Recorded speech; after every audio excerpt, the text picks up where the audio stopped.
Sanders shifting to the impact of red tide on our health. Fox 4's team coverage keeps up now with Elise Chingary, who spoke to a doctor about this today. Yeah, because we have seen the impacts of red tide and what it's having on our wildlife, causing dozens of dead fish to wash ashore. But what impact does it have on our health?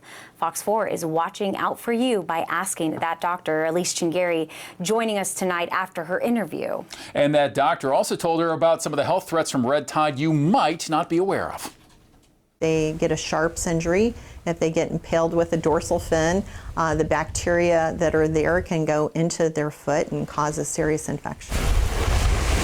Adding there's fish gills and spines that you may not even be able to spot until you feel it cut your foot, says Dr. Marybeth Saunders, the Assistant Medical Director for Infection Prevention with Lee Health, as we sat down to talk about red tide health concerns. Especially now, because we have debris left over from the hurricane that can pose a risk. Make sure you're checking your feet after you go for those walks, looking for any cuts, any signs of redness, or any drainage.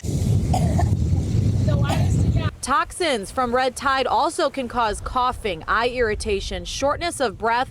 But what about long-term effects? Dr. Saunders says research is still taking place. On the research, they have not pointed any certain direction as far as cancers and how it may affect people neurologically.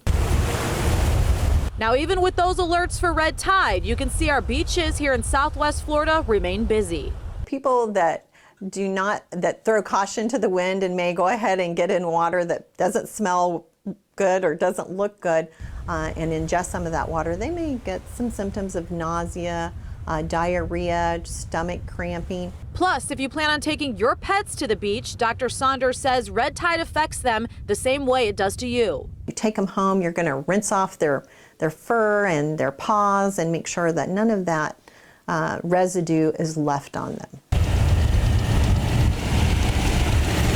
Throughout the day, we've even spotted these machines trying to clean up all of the dead fish. There's a lot of fish there. They're very efficient. Like, people running the beach are very efficient. And despite cleanup crews being here for hours, the fish keep floating to shore.